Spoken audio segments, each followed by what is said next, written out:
অন্যায় করে কিন্তু পার পাওয়া ঠিক যাবে না। বহু করাপশন হয়েছে, এইগুলিকে খুঁজে পাওয়া যাবে না। রিটায়ার করে মহানন্দে আছেন প্রত্যেকে, কিন্তু আর্থিক হিসাব এবং যে জবাবদিহিতা স্বচ্ছতা থাকতে হবে।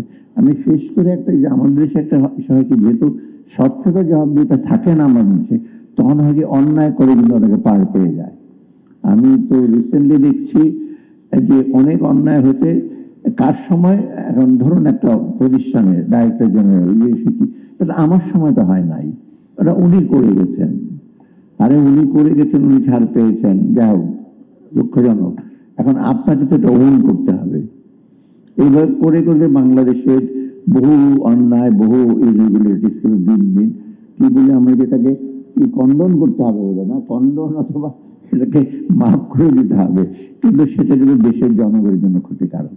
এবং বহু অর্থের অপচয় হয়েছে, বহু করাপশন হয়েছে, এইগুলিকে খুঁজে পাওয়া যাবে না। খুঁজে যে পাওয়া যায় তা না, কারণ উনি তো চলে গেছে, রিটায়ার করে মহানন্দে আছেন। রিটায়ার করে বেশ ভালো ভালো রেস্টুরেন্টে খান দান, ছেলে মেয়েদের ফুর্তি করেন, কিন্তু তাদেরকে আর ধরা যাবে না, কারণ সেই সময় কিন্তু তাদের জবাব দিতে না। কিন্তু অন্যান্য দেশে কিন্তু তা না, চলে যাওয়ার পরে কিন্তু তাদেরকে হিসেবে, সেটাই কিন্তু সবচেয়ে বড় একটা জিনিস, যে আপনি হিসাব ঠিক রাখবেন, যারা করেছে তাদেরকে অ্যাকাউন্টেবল করবেন।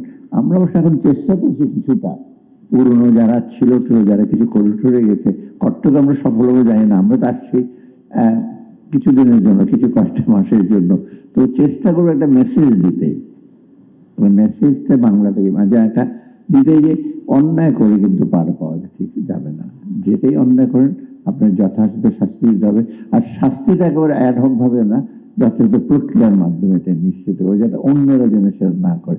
কারণ বাংলাদেশের সম্ভাবনা প্রচুর, বাংলাদেশের লোকজন প্রচুর পরিশ্রমী, দক্ষতা আছে তাদের, কিন্তু সুযোগ এবং বিভিন্ন বাধার কারণে, সুযোগের অভাব এবং বিভিন্ন কারণে কিন্তু আমরা ঠিক এগিয়ে যেতে পারছি না, এবং মানুষের সৃজনশীলতাটা, আমাদের কর্ম উদ্যমটা ঠিকভাবে তুলে সেজন্য আমরা চাই পথের বাধাগুলি সরিয়ে দিতে, এবং সুনিশ্চিত করে যারা ভালো লোক আছে লেভেল প্লেইং ফিল্ড নিশ্চয় করতে আপনাদের আইএসসি একটা বিরাট রোল আছে। আপনাদের সবাইকে ধন্যবাদ।